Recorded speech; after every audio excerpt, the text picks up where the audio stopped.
Salut tout le monde et bienvenue sur la chaîne du Pharaon. Aujourd'hui, dans ce premier épisode de Barbe sur le Nil, on va parler d'un pharaon que tout le monde connaît sans le connaître, Khéops.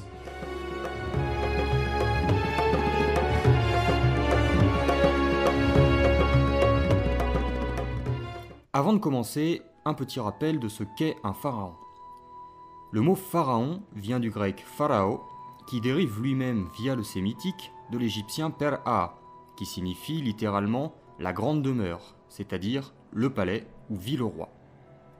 Le nom du lieu est donc devenu par métonymie celui du roi lui-même.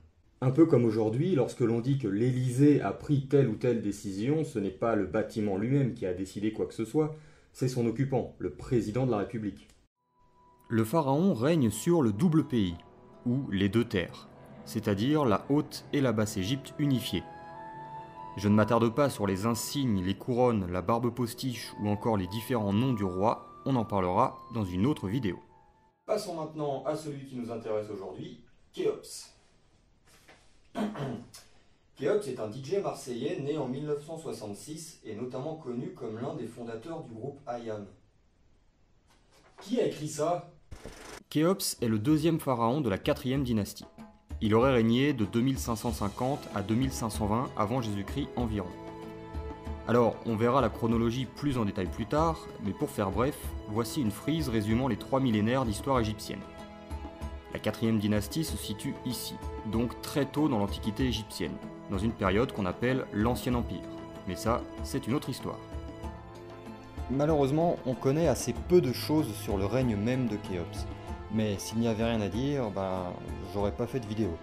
Alors on va faire le tour de ce qu'on sait. Le nom Khéops n'est pas le nom égyptien du pharaon, c'est sa version hellénisée. Sa version grecque, quoi. Son nom égyptien était Roufou, lui-même abréviation de Rnoum Roufoui, qui signifie Rnoum me protège. Rnoum étant un dieu à tête de bélier, considéré comme un créateur. Alors évidemment, quand on parle de Khéops, tout le monde pense à ça.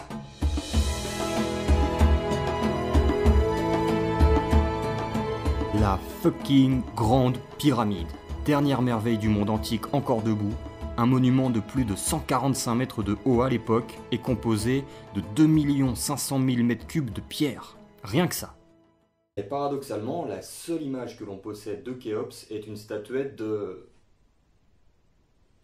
9 cm de haut. Oui, 9 cm.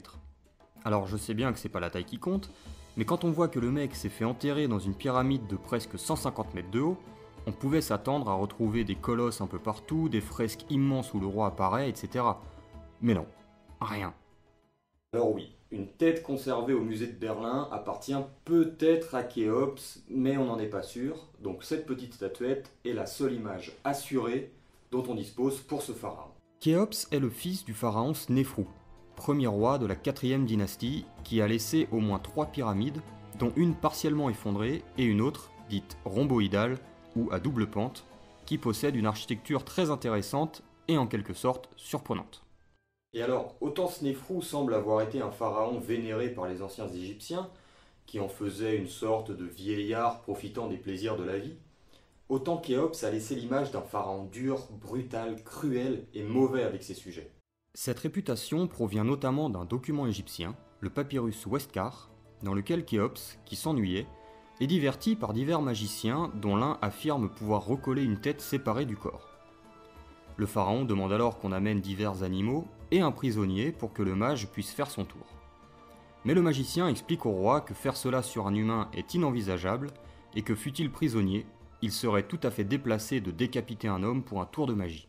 On constate donc que Khéops était vu comme un pharaon sans scrupules, prêt à démembrer un prisonnier pour son simple plaisir. Sympa les gars. L'autre raison pour laquelle Khéops a cette image d'homme cruel provient du fameux témoignage d'Hérodote dans ses histoires, ou enquêtes. Le voyageur grec y explique que Khéops, une fois monté sur le trône, fit fermer les temples, une infamie pour les Égyptiens mais aussi pour beaucoup de Grecs qui lurent le texte d'Hérodote, qu'il a servi son propre peuple pour qu'il le serve aveuglément, notamment sur le chantier de la Grande Pyramide, et alla même jusqu'à prostituer sa propre fille pour financer la construction. Ah non, pas de vanne ici, non. Je suis pas fou. Bon, Soyons honnêtes, on n'a aucune preuve que ce que raconte Hérodote soit vrai. Il est même peu probable que tout cela se soit vraiment déroulé. Par contre, au vu de la narration du papyrus Oueskar, on se rend bien compte que Khéops a laissé un souvenir pour le moins mitigé.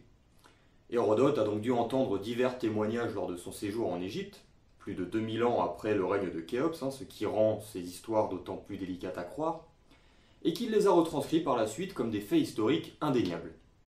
Avant de conclure, je précise que je ne parle pas de la vie quotidienne en Égypte ancienne, parce qu'il en sera question dans des vidéos dédiées.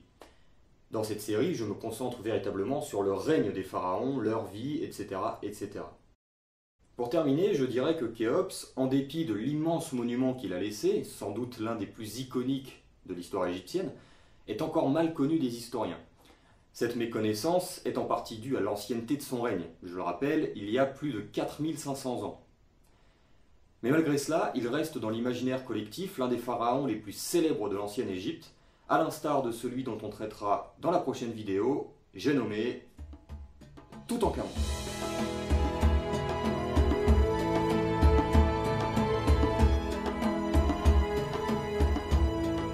Voilà, cet épisode est maintenant terminé, j'espère qu'il vous a plu.